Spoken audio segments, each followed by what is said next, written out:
Всех приветствую, меня зовут Ева. В данном видео я покажу, как сделала стеклянный клош из старого фонаря с подснежниками внутри.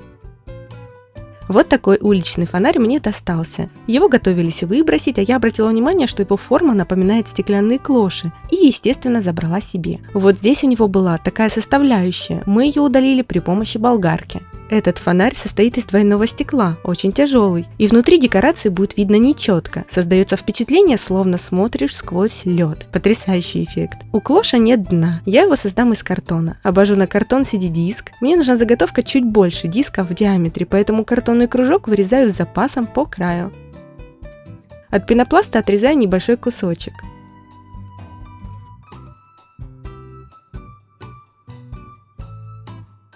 Приклеиваю его к картонному кругу, а по краям фиксирую еще по кусочку.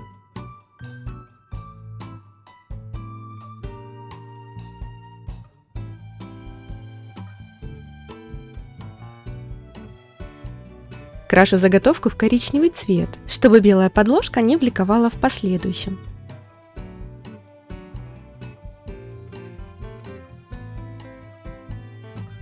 В прошлом видео я показывала, как сделать подснежники из фоамирана, ссылку оставлю для вас в описании.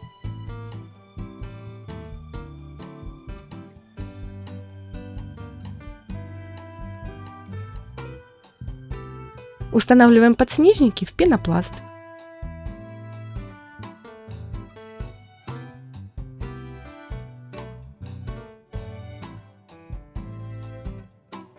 Далее я беру кору сосны и приклеиваю ее фракции к основе полянки.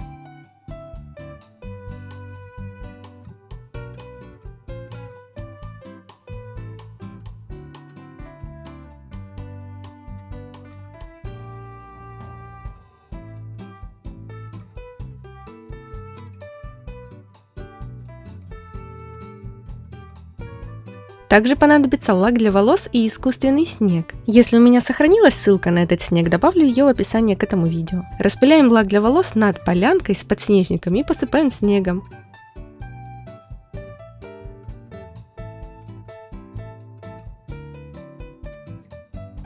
Вот такая полянка с подснежниками у меня получилась.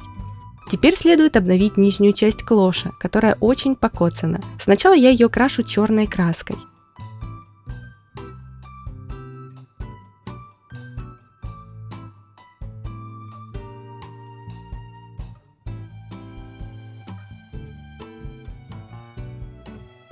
Затем прохожусь по поверхности серебристой краской. Мне нужно вернуть именно серебристый цвет, так как изнутри через стекло видно, что корпус изделия был серебристым.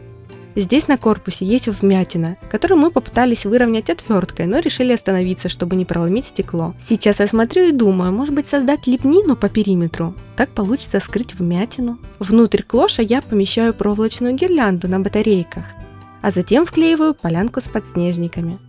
Снаружи клош я припыляю лаком для волос и посыпаю искусственным снегом.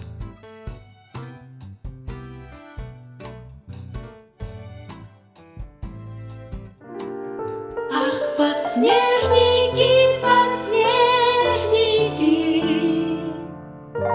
Вот такой замечательный декоративный светильник в виде стеклянного клоша из уличного фонаря времен СССР у меня получился в итоге. На самом деле очень приятно дарить вторую жизнь старым ненужным вещам. Я думаю, позже захочу сменить декорации внутри клоша и все-таки создам лепнину по нижнему краю. И, конечно же, сниму видео, так что подписывайтесь на канал, чтобы не пропустить выход видео. Спасибо за просмотр, обязательно берегите себя и своих близких. До новых встреч!